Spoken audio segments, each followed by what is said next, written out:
How to print Google Task List. In this video, I'll show you how to print Google Task List. So to get started, go ahead and open Google Tasks into your preferred browser. So I am using Google Chrome in here, and then sign in to your Google account.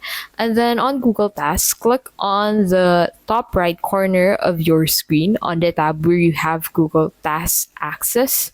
And then from there, you will be able to find the print function. Click on print from here or Control P on your keyboard. And as you can see in here, you can go ahead and set the destination of this along with the number of pages and the layout of this printed page. So you need to basically set it to landscape to be able to capture the entire page, and then set its paper size to legal.